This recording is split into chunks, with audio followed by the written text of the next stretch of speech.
сәлеметсіз. Саламатсыз. Аңыз қалай? Жақсы. Қандай тамаша. Өзімнің әріптестерім шіркін-ай. Бұл мұғалім қосылды.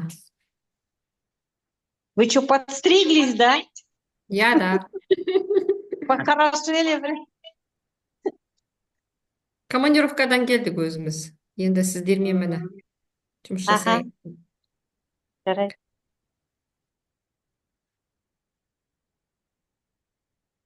Бұл мұғалім 15-тен 05 кетті. Бастай берейін.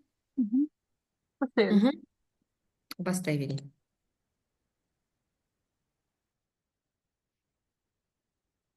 Әріптестер көріп тұр ма?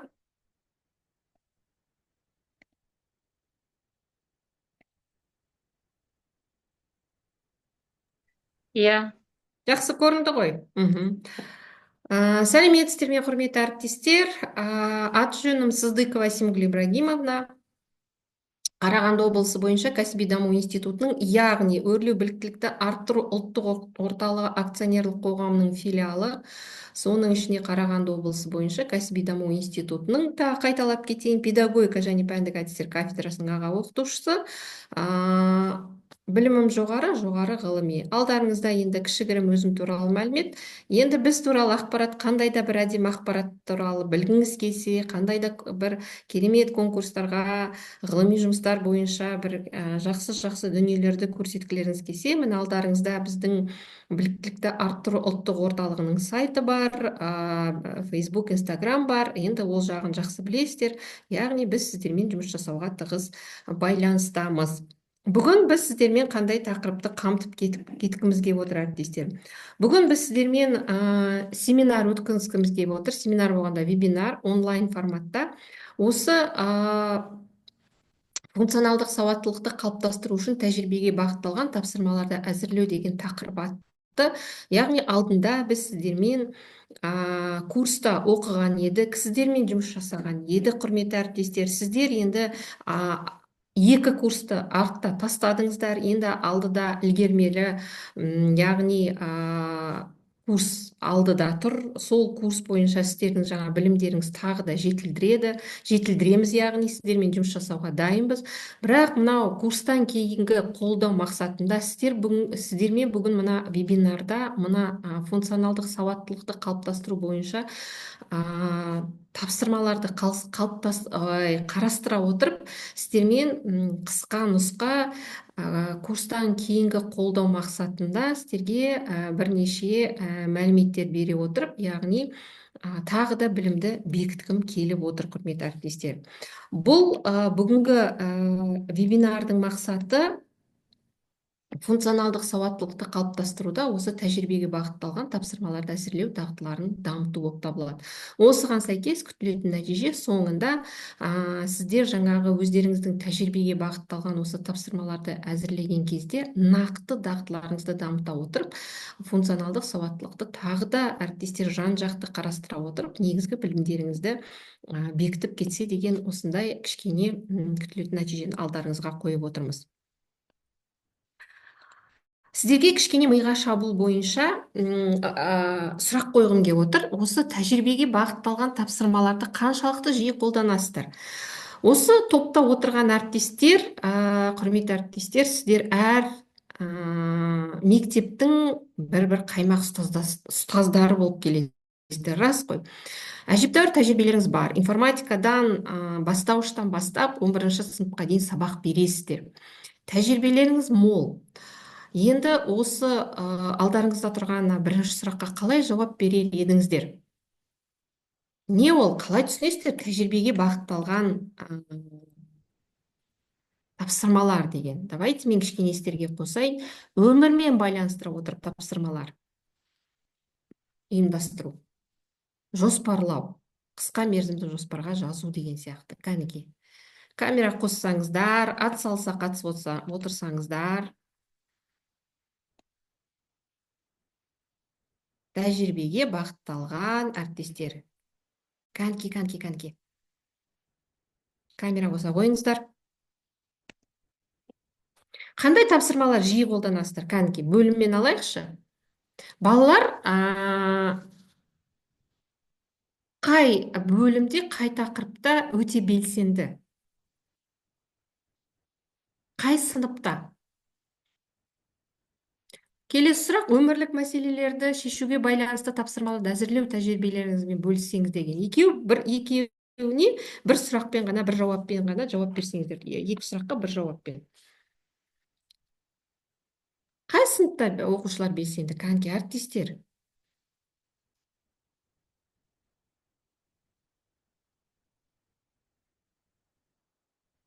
Жақсы, онда мен сұрақты нақтырақ.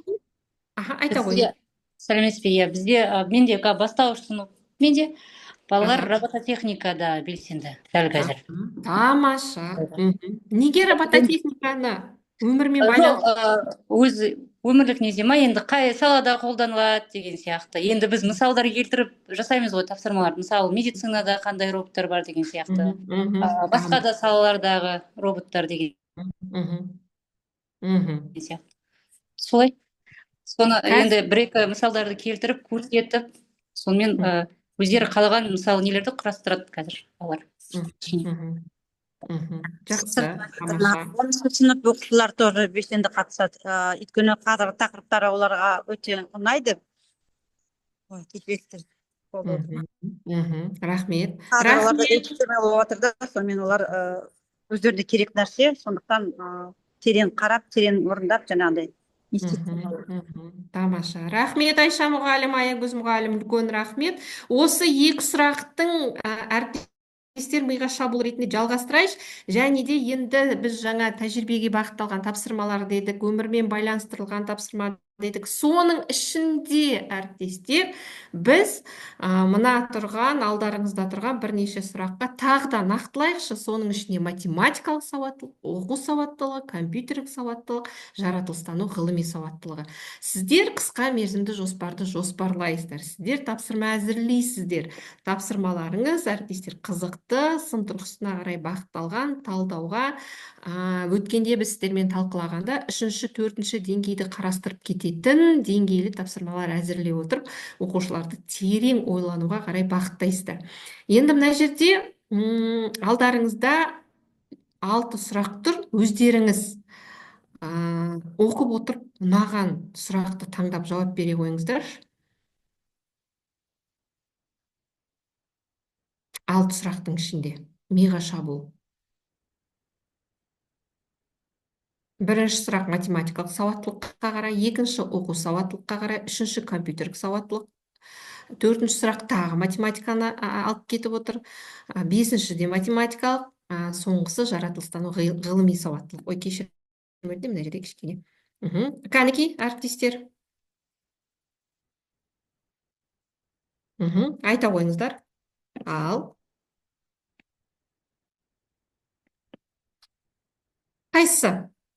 Қайсысы жақын сіздерге? Қайсысы сіздерден бұрын оқушылардың пәнге деген қызығушылығын көре аласыздар? Тиімді оқытуды көре аласыздар? Белсенді оқытуды көре аласыздар? Сын тұрғысынан ойлауды көре аласыздар? Функционалдық сауаттылыққа қарай бағытталған оқушылардың жаңағы ойлау дағдыларын көре аласыздар. Қай сауаттылықты жиі қолданасыздар? Әріптестер, белсене қатысайық та. Аягөз мұғалім. Сұрайшы. Бізде енді көбіне жаңағы оқу сауаттылығы көбіне оқытуға тырысамыз қазір. Өйткені балалар мәтіндені оқытып отырса да кішкене түсініп не істеу қиындау болып жатыр да, соны енді көпте соған қолданып жатырмыз. Оқу сауаттылығы дамытып жатырмыз. Математика жағы. Математика сауаттылығы. Сол екеуі. Басқаларды да енді, басқалардан да мысал келтіріп, сол арқылы қолданып жатырмыз оны. Енді әр сабақта мысалы тапсырма беріп жатқан кезде біз мысал келтіріп айтамыз ғой. Осы біздің өмірлік немізбен сол арқылы. Тамаша. Сізге нақты тапсырма керек па? Мен жалпы айтып тұрғаным ғой. Негізі көбіне оқу сауаттылығы дегенде біз бір тапсырманы оқып, мысалы Python'да алғанның өзінде да, енді мен 5-6-7-те сабақ берген кезінде, мысалы Python'да осы оқу сауаттылығына қарай тапсырмалар көп қой. Олар оқу сауаттылығын оқып отырып, соған жаңағы не код жазу керек деген сияқты. Мгм, Бұл жерде оқу сауат, математика сауаттылығы да бар ішінде. мгм, Сол сияқты ғой енді. Иә. мгм, мгм. Рахмет, рахмет. Белсенділік таныта ма балалар? Бастауышта енді танытады, иә. Бастауыш, иә. Ал орта буын ше? Орта буын енді кішкене жаңағы Python есебіне келген кезде олар кішкене қиналады енді. Енді мысалы 6-лар енді оқып жатыр ғой оны. Мгм. 6-7 деген сияқты. Олар кішкене қиналады, бірақ енді ондай қатты қиын тапсырма болмаған соң, олар енді олимпиадаға барғанда қиналады. Былай айтқанда. Мгм. Олимпиада кезіндегі есептерге. Ол жерде де көбінесе оқу сауаттылығымен ғой енді.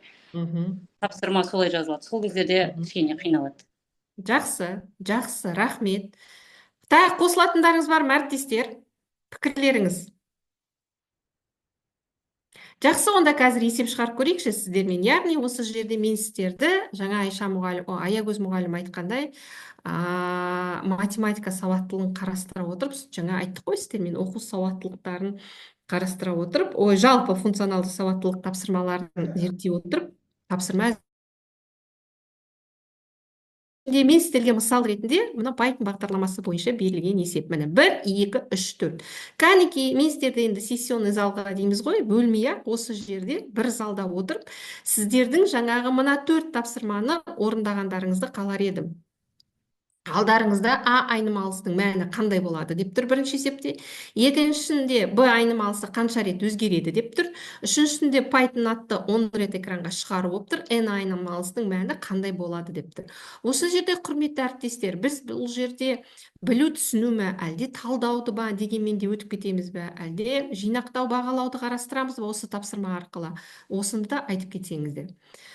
Бірінші есептің шығарылымы қалай болады? Кәнекей шешімі. Нәтижесін айтып жіберсеңіздер, экранға не шығады бірінші есепте? Кеттік. Сондай-ақ қай алгоритм бұл?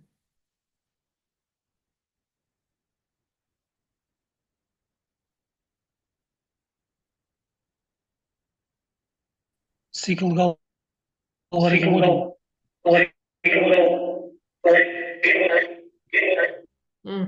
Жақсы. Циклдық па?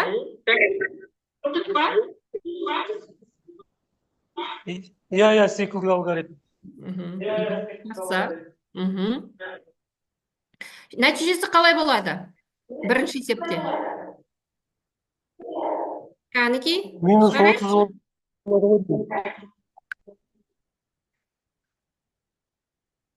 Минус 30 болады ғой деймін.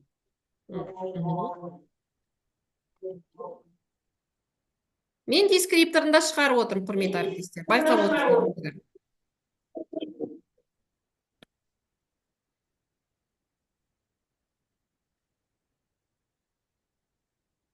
Мен экранға шығарып жатырмын.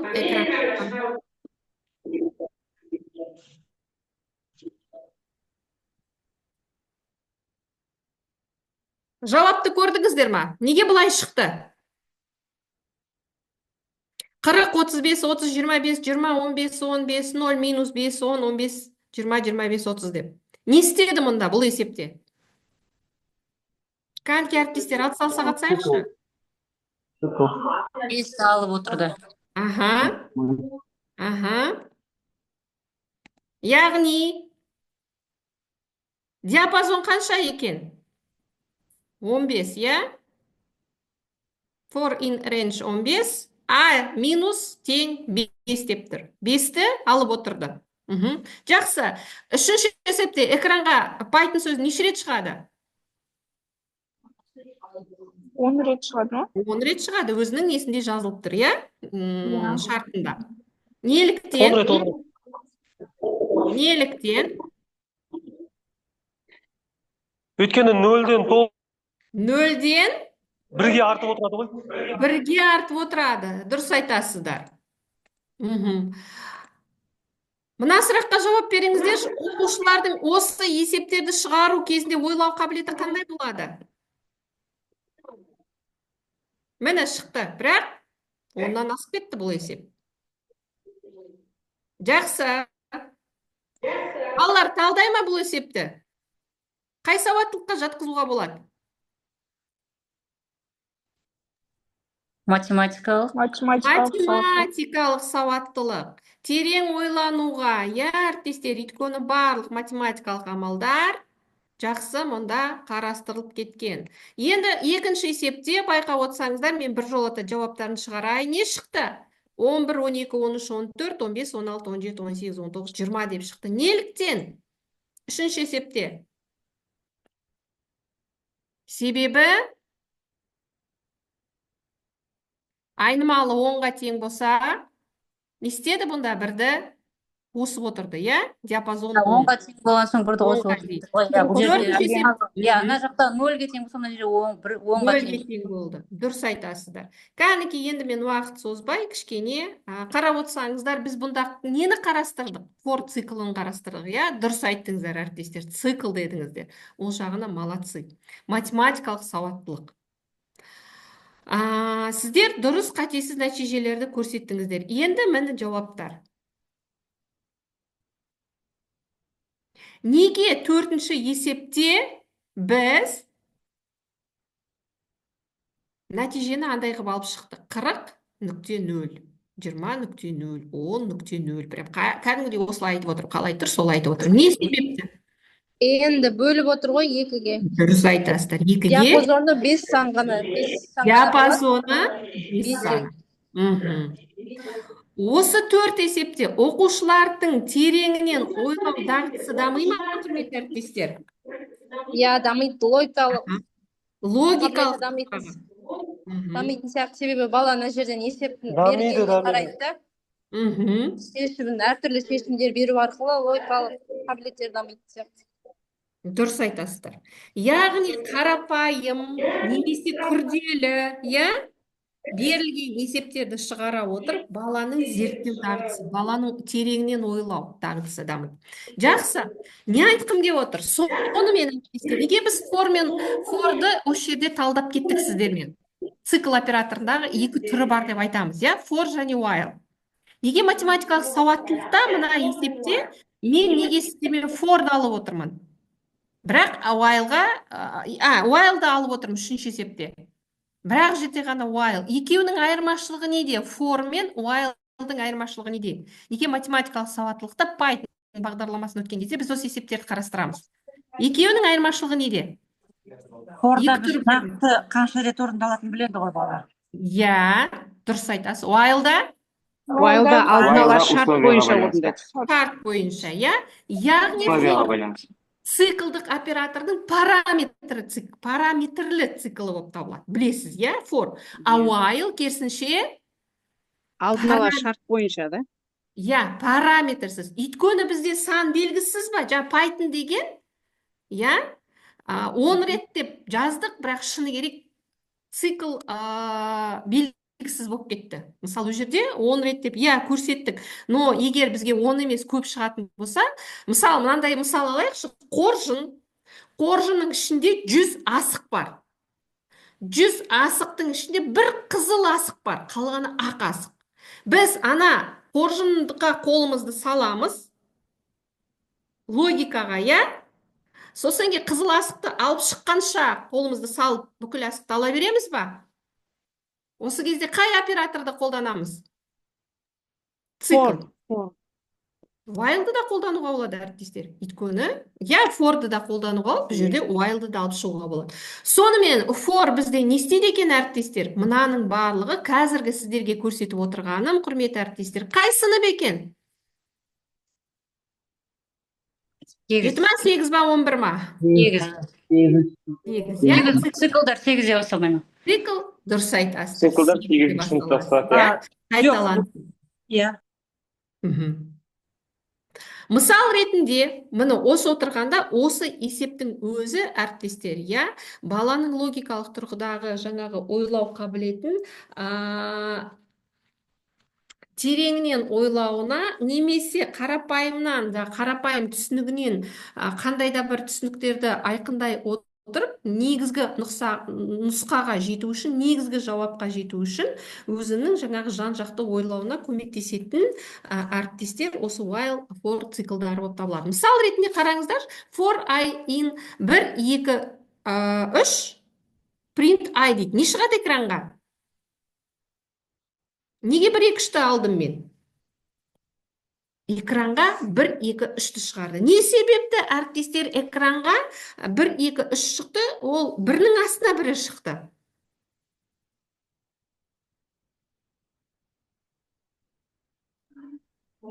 Принттан кейін ентті жазу керек болған, апострофпен енттен. Энтті да жазса да болады, жазбаса. Бірақ энтті жазсақ, не істейді әріптестер осы жерде энт? Астынан шығады. Астына шыға ма, қатарынан шыға ма? Қатарынан шығады, қатарынан. Қатарынан шығады, байқап отырсыздар. Бұл жерде for айнымалы болса, ал 1, 2, 3 иннің ол не болып табылады?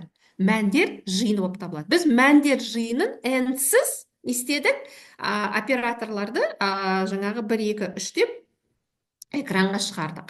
Сондай-ақ мысал ретінде қазір қарап отырыңыздар, әріптестер, мен сіздерге мысал көрсеткім келіп отыр. Осы мысалдан кейін сіздермен жаңағы есептер шығарып көрейік.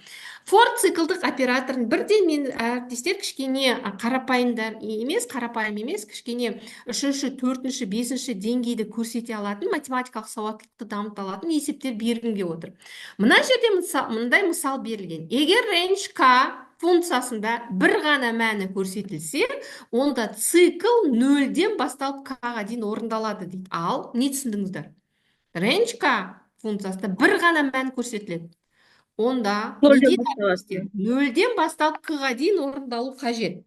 Ал кеттік. Шығарыңыздар есепті. Есеп шығарып көрейікші.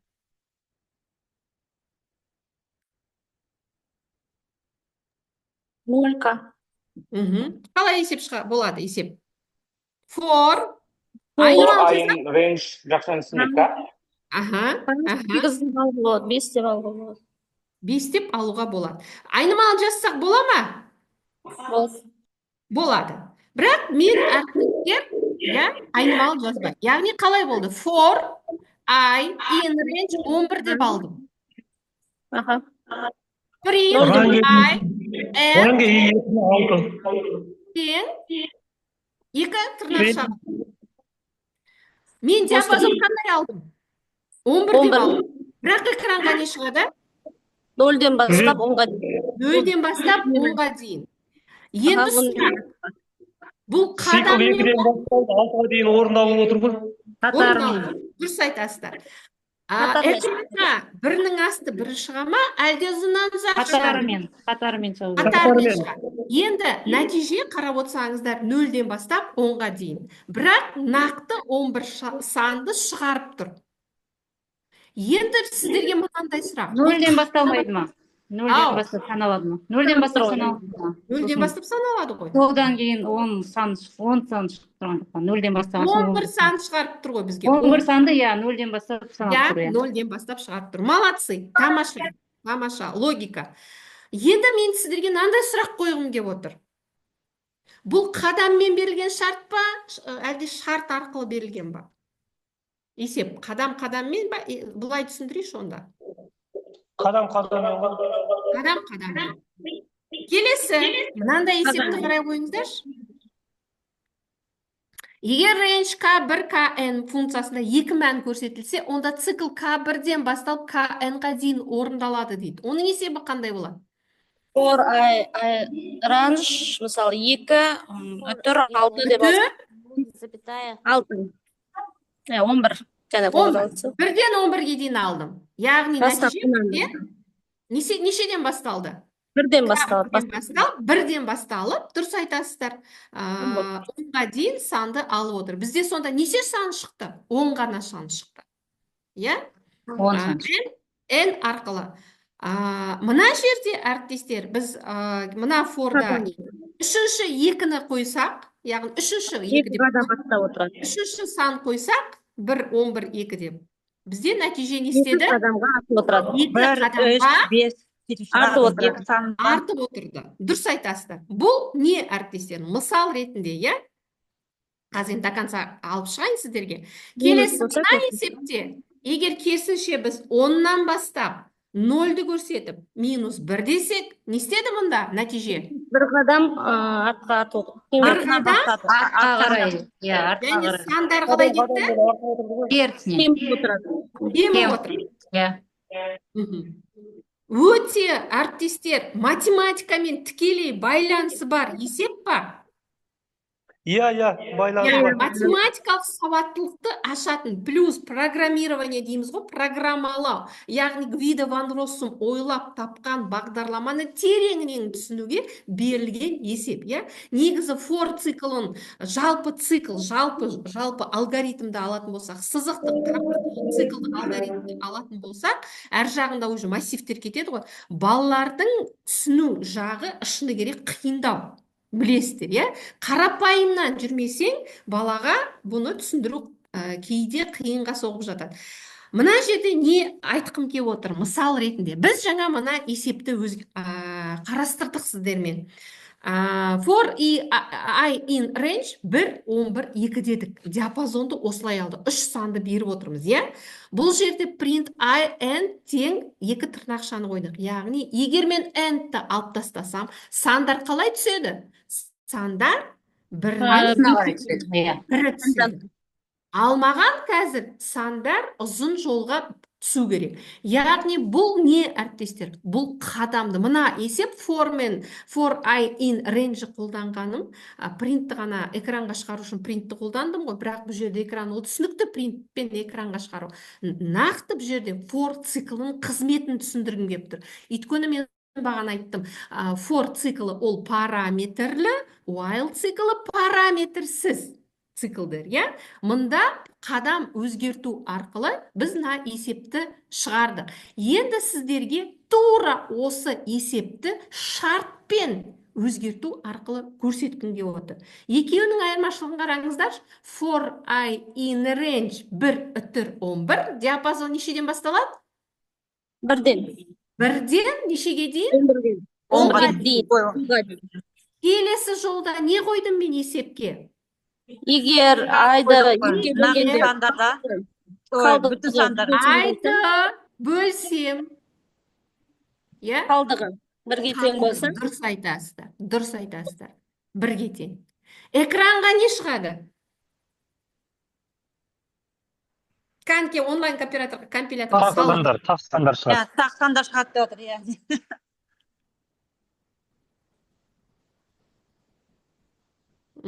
Тақсандар.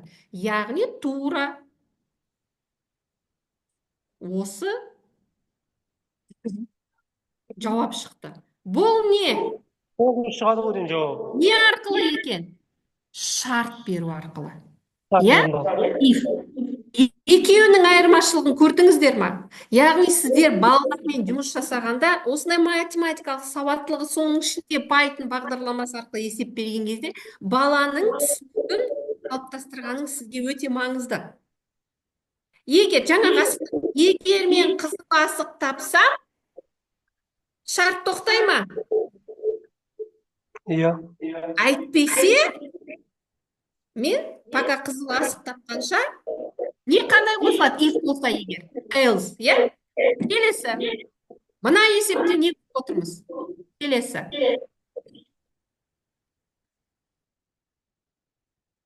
Жұпсандар. Тура осы, бірақ мен леп белгісі тең деген белгіні қойдым. Не шығады нәтижеге? Жұпсандар шығады. Ау? Жұпсандар. Жұпсандар шығады. Не себепті жұпсан шықты, не себепті ана жақта тақсан шықты? Екеуінің айырмашылығын айтып жіберіңіздерші. Тең емес деп алдық. Иә? Дұрыс айтасыздар. Бұл да не арқылы екен, әріптестер? Шарт беру арқылы. Оны мен forға ifті қосып отырмын. Теңмен, 2 теңмен мен тақты шығардым. Жұппен мен жаңағы тақсандарды шығарып отырмын. Келесі есепте, мысалы, жақсы, әрі қарай forды тағы қарастырып кетсек, қараңыздар. Келесі мысал. Енгізілген санның көбейту кестесін экранға шығару. Я? Мен осы жерде сіздерге нақты бір мысал айтқым келіп отыр. Бізде экранға шығаратын не екен? Енгізу үшін. Int input. Сан. Сан. Өзіңіз клавиатурадан енгізетін сан. Енгізетін сан. Ол int input аламыз. Келесі диапазон не шығу керек? Бірден Бірден 11-ге дейін. 10-ға дейін. Значит, көбейту кестесі бірден 10-ға дейін кіреді. Яғни бір көбейту бір, мысал айтқанда, бір көбейту екі. 2. Мына жерде бір көбейту 5, одан кейін 2 көбейту 5 деп Дұрыс айтасыздар, дұрыс айтасыздар. Мен әдістерді 15 шығады, 4 көбейту 5 20 деп. Соны 50-ге дейін шығады ғой, 10 есептесек. Иә, бірақ бізде онамыз. Жауабын қараңыздаршы, не шықты? Мына жерде мен не істедім, әріптестер? Міне сіздерге математикалық сауаттылық. Маған не деп тұр шартта? Санды енгіз деп тұр. Я, өйткені мен а тең input дедім. Тырнақшаның ішіне а тең сұрақ қойдым. 25-ті өзім енгізіп отырмын. 50 деп айтуға болады, дұрыс айтасыз. 35 деп те қоюма болады, 350 деп те қоюма болады. Сонда жаңа диапазонда тұрған сан бар емес па? Бірден 10-ға дейін. Не істейді екен әріптестер? 25-ке көбейте береді екен. Сонда байқап отырсаңыздар, мына жерде біз айды табамыз, аны табамыз. Я, принттің ішіндегі берілген шартқа қараңыздаршы, экранға не шығу керек? Айымыз не екен? 1, 2, 3, 4, 5, 6, 7, 8, 9, 10. Я, диапазон. Бірінші. Бірден 10-ға дейін. Амыз, ол а біздің енгізген санымыз. 25. Иә, өйткені input деп тұр ғой мына жерде. Сол енгізетін санымыз. Input деп тұр. Сол аны не істеді әріптестер? 25 айға көбейт. Немесе ай көбейту айырмашылық жоқ. Келесі есепті қараңыздаршы. Логикаға, бұл логика әріптестер. Расменде пиза тапсырмалары бойынша мен сіздерге көрсеткенде мысал ретінде 4-ші деңгей әріптестер. Өте тереңнен қолданылатын математикалық сауаттылықты дамытудың пиза тапсырмалары бойынша шыны керек бұл 4-ші деңгей, 5-ші деңгейге де қажет болса кететін тапсырмалардың түрлері. Сонда мына жерде неге мына бірінші тапсырмада бәрі бір жолға түсті? Бірінің астына бірі. Мұнанда екінші тапсырмада мен керісінше жауапты шығардым. Шарты қалай болады есептің? Неге 5 баған қып алып беріп тұр? 2 жол 5 баған. Кәніки?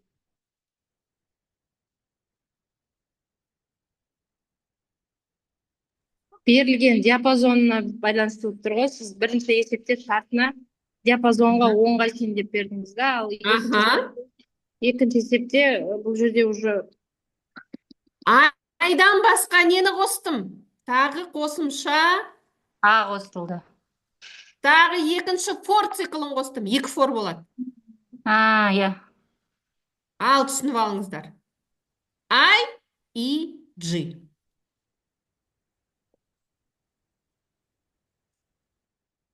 Мені көріп отырсыздар әріптестер, иә? Енді бұл есепті өздеріңіз түсіріп алып қарастырып көріңіздер, қате тапсаңыздар, түзетіңіздер.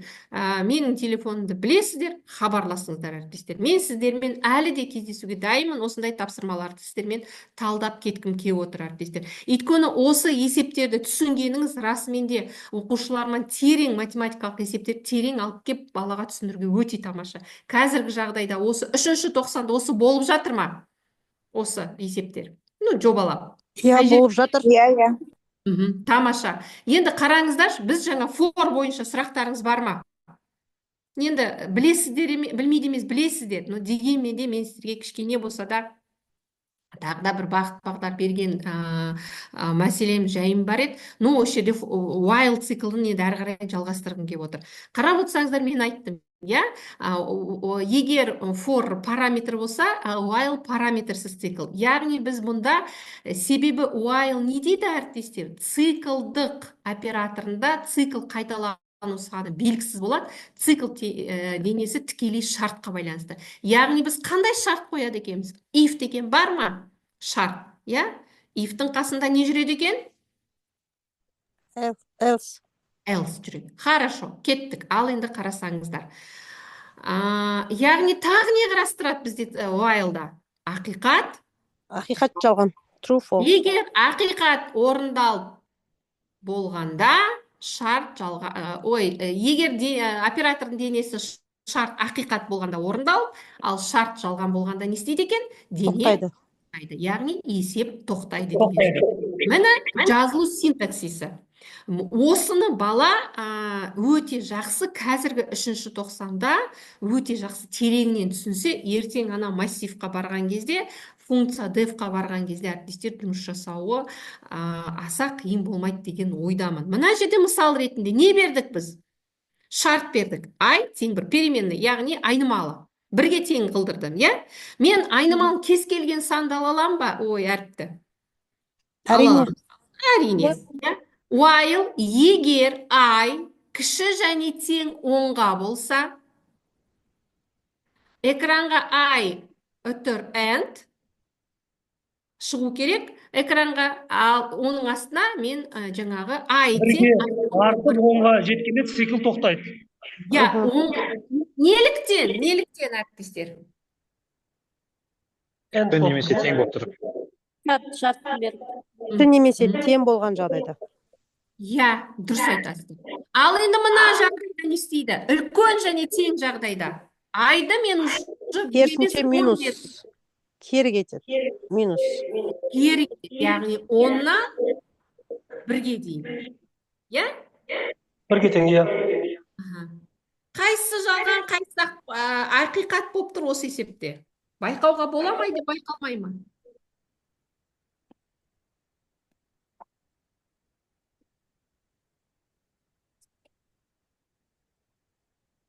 Ақиқат кем болған жағдайда ма? Сандуғаш мұғалім айтты. Қалған әріптестер не дейді екен? Біріншісі ақиқат па? Екіншісі? Біріншісі ақиқат, екіншісі жалған. Жақсы. Әрі қарай жылжиық әріптестер, уақытымыз тығыз.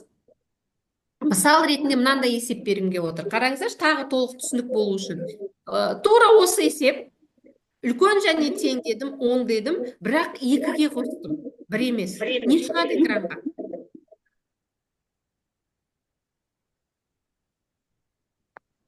Не шығады экранға? 10-дан кіші дейсіз ба? 90-дан. Бағана мен сіздерге тура осы нәтиже шығатындай есеп көрсеткем. Естеріңізде ма? Мен керісінше айтайыншы. Немен берілген? Қадаммен. Тура осы. Яғни баланың логикасын дамыту үшін, баланың тәжірибедегі түсінігін қалыптастыру үшін, байтынды түсіндіру үшін, сіздер бір нәтижені екі жақта бергендеріңіз дұрыс болады. Яғни бір нәтиже for'да да осы шығады, while'да да осы шығады. Яғни мына жерде біз немен бердік? Қадаммен бердік. Мен кішкене алдыға жылжайын. Немен өзгерту? Қадаммен өзгерту. Ал енді осы жерде while мен for'дың айырмашылығын айтып жіберіңіздерші. Бұл жерде айнымалы I тең 1 деп берген кезде тақ сандар шығады да, ал 0-ге тең болатын болса, онда жұп сандар шығу керек. Жұп сандар шығады. Дұрыс айтасыздар. Ал шартпен беретін болсам ше, келесі қадам менде шартпен өзгерту. Фордағы есепті естеріңізге түсіріңіздер. Қалай болады есеп? Не қостым? Болды ма мынандай есеп? Тура осыны көрсеттім ғой сіздерге. Болды. Немен бердім мен бұны? For'мен бердім. Естеріңізде ма? For I in range деген. Я? Әзде диапазон болды. Иә. Яғни баланың толық түсінігін қалыптастыру мақсатында. Нәтиже не шығады? 10 сандар. 10 сандар шығады. Неліктен? 90 сандар шығады. Қателестіңіз әріптестер. Тақ сандар шығады. Бір болғанда тақ сандар шығады. Өйткені не деді? Кіші. Я? Тең. 10 сан шығу үшін бұл немен берілген екен? Шарт беру арқылы while бағдарламасын мына нәтиже шығады. Жақсы, тамаша. Мына жерде не шығады?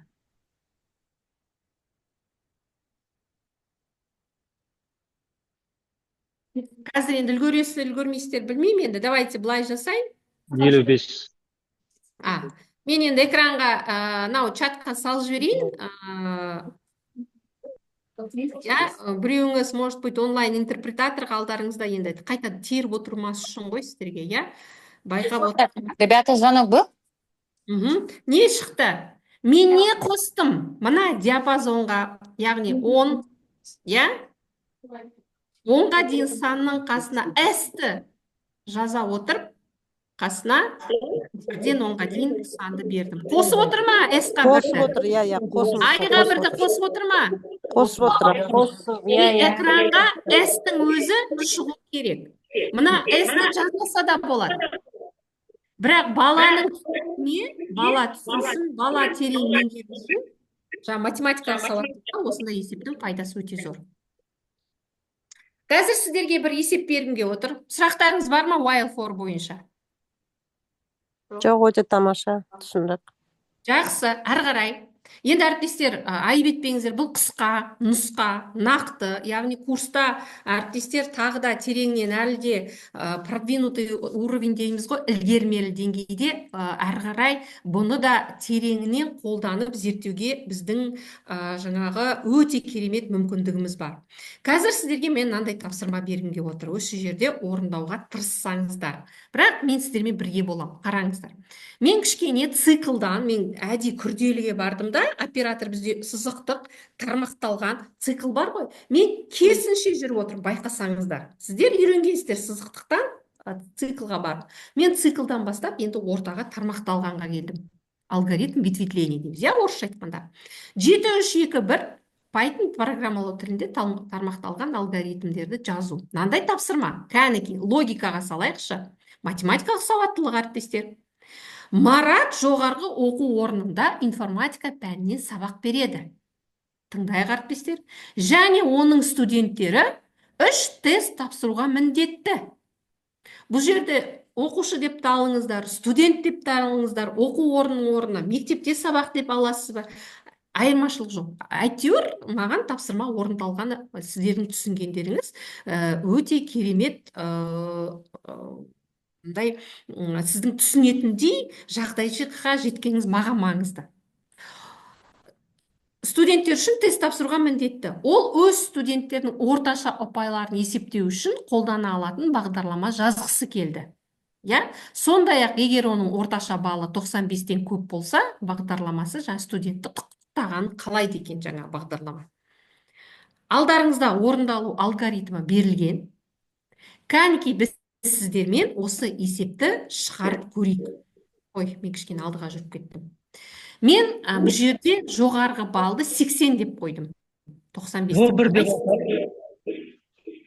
Келесі, не жазамын қарай? Флат, input, бір бағаның есімі. Бізге оқушының есімі керек па? Оқушының есімі қажет.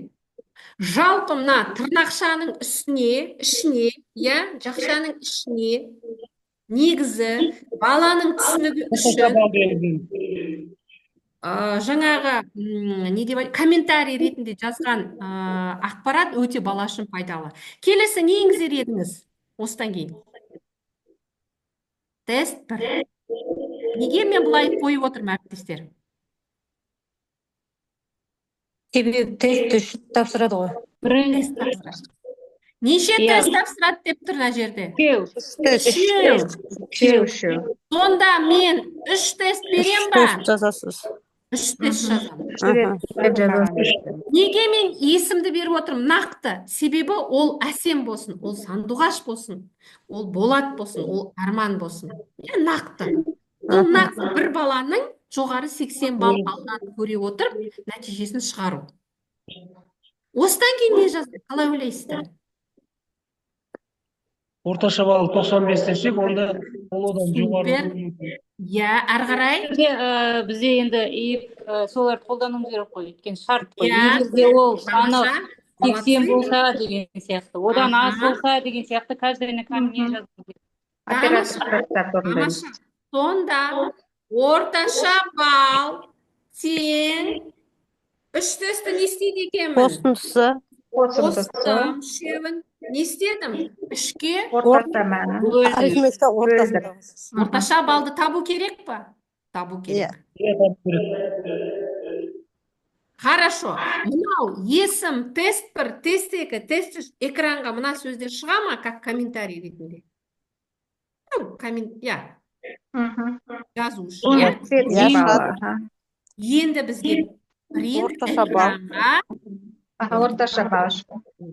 Яғни мен қайда білемін менде? Мына жерге мен сандар енгізем ба? Кез келген санды енгізем. Я? Содан орташа балл. Не қойдым? Орташа балл үлкен Тең жоғары, иә, Егер орташа болса, ортаңғы балл төмен немесе тең болса жоғары балл. Молодцы, молодцы, молодцы. Енді нәтиже. Енді экранға не шығарам? Нәтиже. Нәтижесін ран. Құттықтаймын. құттықтаймыз. Құттықтаймын, Аягөз. Тамаша нәтижесі. Жоғарғы көрсеткіш осындай, осындай. Я?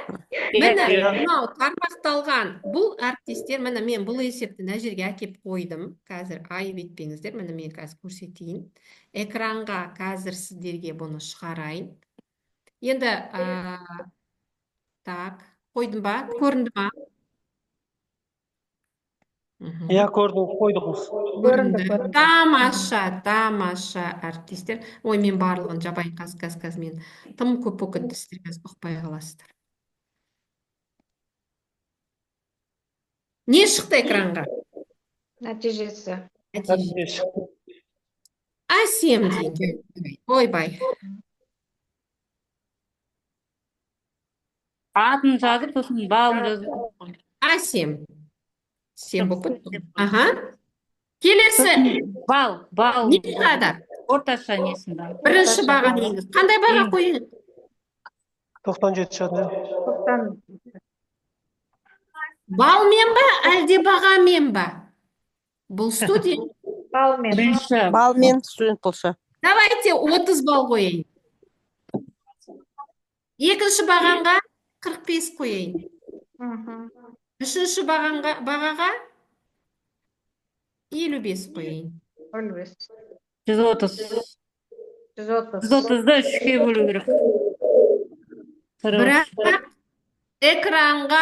экранға құттықтаймын, жоғарғы бала 7 деген сөз шықпады. Неге? Өйткені 80-нен төмен болды. Төмен болып тұр. Егер жаңа жоғарғы балл біз 80 дедік қой, содан төмен болса дедік, ол кезде шықпайды. А егер одан жоғары болса шығады, немесе тең болса шығады дедік. Ол үшін мен не істеймін қайтадан? Дұрыс айтасыздар. Логика қайда жатыр? Я, молодцы. Мен мына жерде нешеу берейін? Давайте мен мына жерде кішкене азайтайын. 50. Азайтуға болады, иә. 50 дегенде де шықпайды бірақ. Мен құттықтаймын А7 дегенді шығарғым келіп отыр. Ал кеттік. А 50, 20, 14. Шықты ма? Қандай стандарт қоюым керек? Көрінбей тұр бізде. Көрінбей тұр ма? Кешірім өтінемін. Чуть-чуть қазір. Мәні.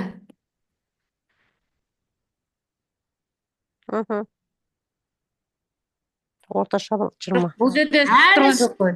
Өйткені ол да төмен болып тұр. Жаңа 50-ден төмен болып тұр. Бұл да төмен болып тұр, әріптестер. Дұрыс айтам. Мен сол 50-ді қалдырайын.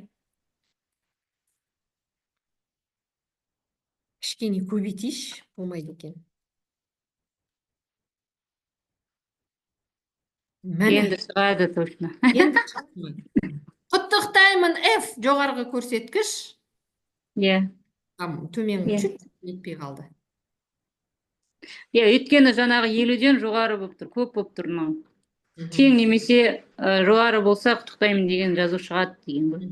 Егер де шықпаса, болмаса шықпайды деген сияқты. Қарапайым ба есеп? Қарапайым. Өмірлік тәжірибемен байланысты ма? Ертең сол оқушыңыз вузға бара ма? Вузға барады. Олимпиадалық есепте де осындай есептер кездеседі, иә? Өте тамаша, молодцы. Түсінік қалыптасты ма? Кәнекей мен қайтадан барайын. Міне Python есебінің жаңағы қайда кетті? Орындалу алгоритмі көріп отырсыздар, иә, жаңағы тармақталған алгоритм ұғымының анықтамасын, жазылу құрылымын еске түсіртесіздер балаға. Бұл жерде оқу сауаттылығы келісетін шығарсыздар. Python бағдарламасында оқушылардың орташа ұпайларын есептеу бағдарламасы жазғызу математикалық сауаттылық па? Сауаттылық. Бала жаңа орташа балл 95-тен жоғары, 95-тен төмен болған жағдайдағы бағдарламаны есепке шығару. Бұндай есептер ертең вузға барғанда, қазір біздің қай қаланың вузын алмасақ та, қандай балдық жүйемен оқу бар. Студенттер, өздеріңіз де оқыдыңыздар ғой, өте міне тәжірибені расымен де көрсететін, расымен де баланың логикалық тұрғыдағы функционалдық сауаттылығын қалыптастыратын, иә, есептер. И экранды нәтижесін экранға шығару деген сияқты. Жақсы, рахмет. Міне алдарыңызда мына есеп берілген. Міне. Қарапайым. Енді құрметті әріптестер, мына жерде бір 4 топқа берілген тапсырма бар еді. Енді біз қанша болды отырғанымызға?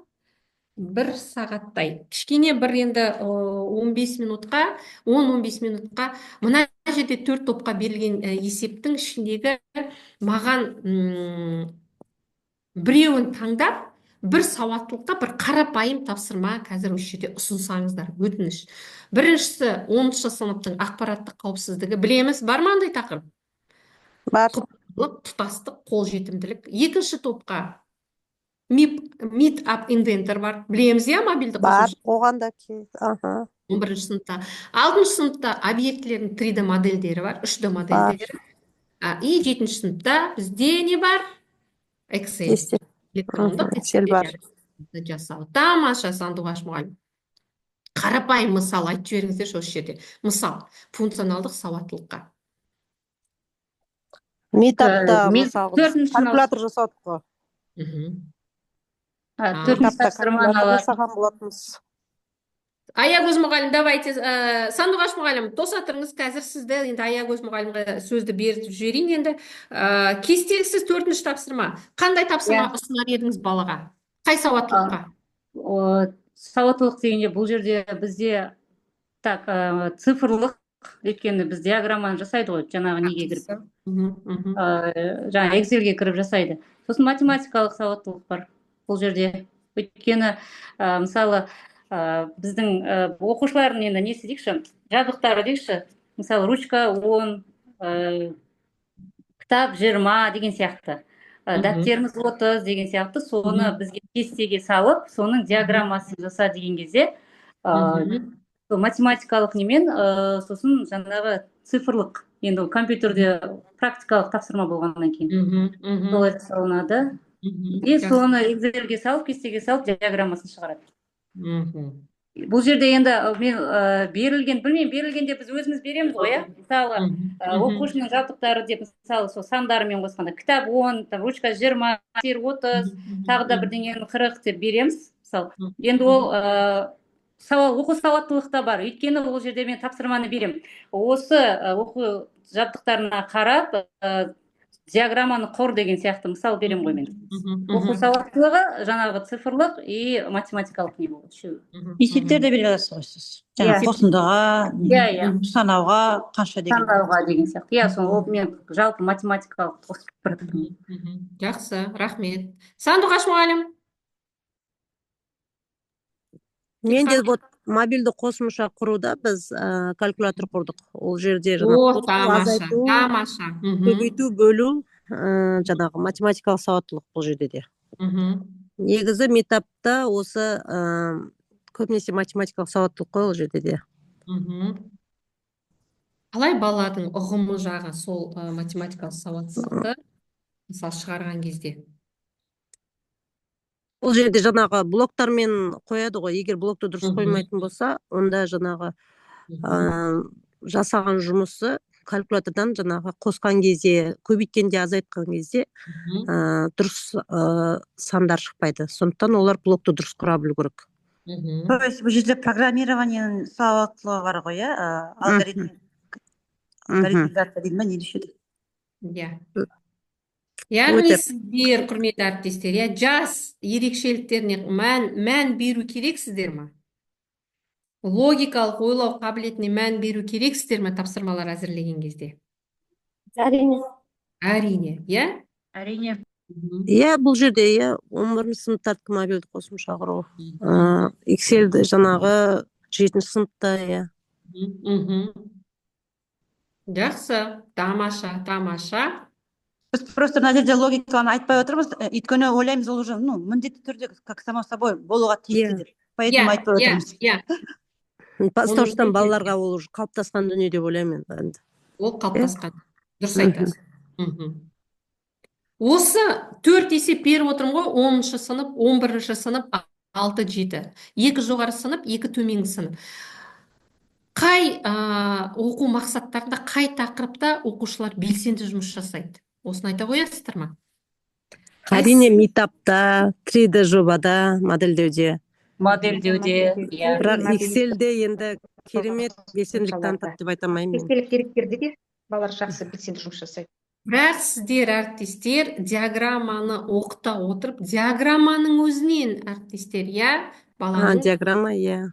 Диаграмма ғой мына жерде. Диаграммасы қызықты ғой. Диаграммамен берген тапсырмаларын, диаграмма арқылы бұл жерде қаржылық сауаттылықты да алып шығуға болады. Иә, 9 сыныпта бар ғой. Деректер базасы. 9 сыныпта. База данных деген бар, иә, мәліметтер? Иә, сол 9 сыныптарда ғой база данных. Соны мен шатастырып отырмын, 7-ші класста. Дұрыс, графика қызықты, ал 9 сыныпта деректер базасы кішкене балаларға қиын болады формуламен. Мен сізді жайлап қана алып келдім, өзіңіз алып шықтыңыз. Өз қатеңізді өзіңіз алып шығып, өзіңіз бекітіп отырсыз. Ол тамаша, өте тамаша. Молодцы, рахмет. Әріптестер, енді сұрақтарыңыз болса, бұл қысқа нұсқа, яғни сіздерге деген жаңағы мынау функционалдық сауаттылықты әзірлеу тапсырмалары бойынша, мынау соңғы неге әріптестер мына нәтиже мен мақсатқа келетін болсақ, сіздердің жаңағы мына алған азғантай ғана біліміңізді, бұл осы аз уақытта сіздің жаңа алған курстағы және де алған мына семинарды алғаныңыз, алдыңғы курста алған тағы алатын біліміңізді бекіте отырып, әріптестер, кішкене ғана сіздерге бағытталған қазір болып жатқан сабақтарыңызды жүйелеп, нақты қалай тапсырмаларды жоспарлап, баланың оқу мақсатына жетуге деген жаңағы жан-жақты әрекеттерді қарастыра отырып, стандартта көрсетілген күтілетін нәтижені анықтау қажеттігі сіздерге өте маңызды. Сондықтан мен қазір сіздердің рұқсаттарыңызбен мен тәмамдағым кеп отыр, аяқтағым кеп отыр. Соңғы жаңағы мына Padlet тақтасында сіздерге бүгінгі мына өткізілген не бойынша, аты қалай еді, семинар бойынша, қазір мен ашайын, WhatsApp-та ашайын. Сіздердің ашылды ма? Кері байланыс, бағалау сіздерден естігім келіп отыр. Жазып жіберсеңіздер. Осы жерде қиыншылық туындататын жаңағы функционалдық сауаттылық бағыттары қайсы, мысалы, оны да айтап кетсеңіздер. Бүгінгі семинар бойынша өзіңіздің алғаныңыз, өзіңізге түйгеніңіз, сондай-ақ әрі қарай сіз қалай жоспарлап отырсыз? Сонымен қатар тағы да семинар сіздерге қажетті бола ма? Жалпы бүгін сіздердің түсініктеріңізді тағы да тиісті деңгейге дейін көтере алдым ба? Осы туралы өздеріңіздің пікірлеріңізді осы жерге жазып кетсеңіздер.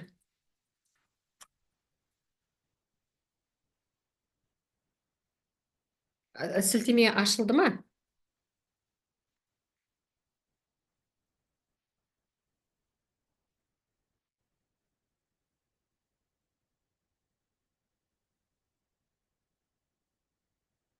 Әріптестер, естіліп тұрмын ба? Семинарда не білдіңіз?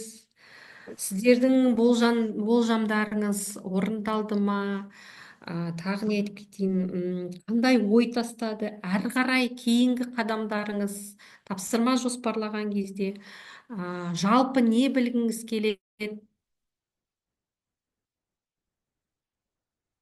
Падлетке кіре алдыңыздар ма?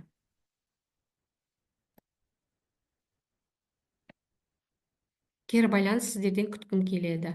Егер ашылмай жатса, онда ауызша немесе осы Zoom чатқа жазуларыңызға болады. Ауызша Zoom чат немесе осы падлетке. Кәнекей артистер. Иә, мен айта кетейін, иә. Мен бүгін осы сіздің жаңа жасап жатқан семинарыңыз өте керемет, маған ұнады. Өйткені қазір балалармен осы Python бойынша жұмыс жасап жатырмыз. Осы түсінуде балалардың қазір қызығушылығы оянуда негізі. Енді біз барлығымыз Pythonды универден оқымай келдік қой. Сондықтан біз әр мұғалім өздігінен жан-жақтан ізденіспен шыны керек информатика енді дамып, мысалы мына Pythonмен балалардың информатикаға деген қызығушылығы артып, логикасымен қоса мына Pythonға осы қызығушылық артып жатыр. Мен шыны керек өзім сабағыма да өте өзім қызығып, дайындықпен келем. Осындай сіз сияқты семинарда қосымша осындай түсінік беретін болса, ол нұр үстіне нұр болушы еді. Тағы да басқа да осы тармақталған циклдық дегендер енді өте кішкене балалар қиындау. Шыны керек қазір 7-ші сыныптар тармақталған өтіп жатыр, жаңа сіз айтқандай салыстырумен, сауаттылық функциясын арттыру арқылы өте тамаша деп ойлаймын. Сізге рахмет көп-көп. Семинар болғанын қалаймын мен тағы да. Рахмет. Рахмет, Сандуғаш мұғалім. Енді сіз экранда солай жазылып тұрсыздар, сондықтан толық аты жөнімізді айтпады, аты жөніміз, тегімізді. Жоға, жақсы. Экранда қалай жазылып тұрсыздар солай. Жақсы. Тағы да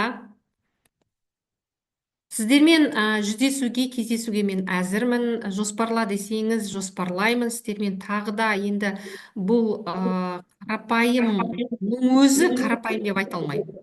Python ешқашан қарапайым. Әлі де оны да бірден күрделі бастауы керек. Негізі онлайн емес, офлайн өткізсек күшті болушы еді. Көп мұғалімдеріміз, жаңадан келген жас мамандарымыз білмей жатады, мысалға, жоғары сыныптарға берген кезде осы әртүрлі әдіс тәсілмен жасайтын болсақ, онда керемет болушы еді. Рахмет. Жақсы әріптестер. Не білдіңіз, не ой тастады, қандай ой тастады, не деп бұл қандай ой тастады? Болжамыңыз ары қарай.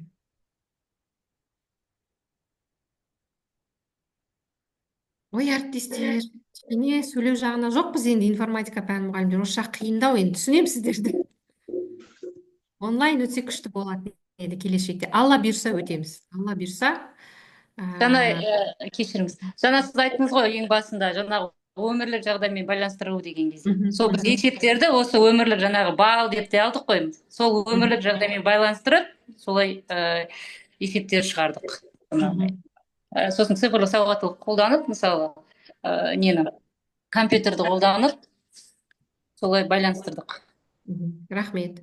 Жаңа асықпен деп сіз айтып жатсыз ғой, соны циклда қолданамыз негізі қызыл асық шыққанша деген сияқты. Тармақталғанда егер де далада жаңбыр жауып тұрған болса, иә болса, ақиқат болатын болса, мысалы қолшатырды ұстайсың, жоқ болса, әрине кете бересің деген сияқты. Ал егер else қосатын болсаң, әйтпесе деген сияқты. Ол кезде минус, мысалы 25-тен жоғары болса, иә болатын болса, не істейсіз? Мысалға, үйде офлайн сабақ оқисыз, ал онлайн сабақ оқисыз, әйтпесе мектепке келіп сабақ оқисыз деген сияқты. Солай бірінші осылай келістіріп алып барып есепке қоямыз. Молодец. Блок схеманы балалар қиын түсінеді. Негізі дұрыс бастайсыз, блок схемадан бастағаныңыз дұрыс. Тапсырманың өзі блок схеманы оқып барып тапсырма орындағаның өзі сауаттылыққа жатады ғой. Өте тамаша ол подходыңыз. Ол қадамыңыз. Тамаша. Жақсы әріптестер, осымен мен тәмамдайын. Енді сіздердің уақыттарыңызды алмайын, бірақ сіздердің қолдарыңызда Padlet тақтасына кері байланыс жазу жағы дегенмен де қалса, сіздердің жаңағы өз пікірлеріңізді жазып, мына Padlet тақтасында да көрсетіп кетсеңіздер тамаша болушы еді. Осымен мен тәмамдайын. Сіздерге көп рахмет. Экран мен қазір нелерді алып қалайын. Сау болыңыз. Сәттілік сіздерге. Сәттілік сізге де. Жүздесуге әзір, тағы да кездесуге дайынмын. Сау болыңыздар. Рахмет сізге. Жақсы. Сау болыңыз, апай. Сау болыңыздар. Қазір мен скрин аламын.